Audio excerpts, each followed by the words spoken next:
Sounds of Spirit by Michael Lee Johnson. We need the power of spirit to move us up, the angels and the devil singing joyful songs together, splitting voices, time, then blend a spirit to keep us from moving down. Generic vitamins from Walmart and arthritic meds will not help. They will not allow us to avoid the shroud of death, doctor.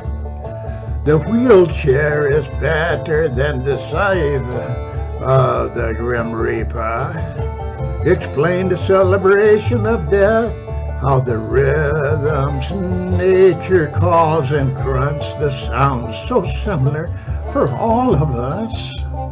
No soul in the memory tank left, no burial inside except for silence and the amusement of confusion.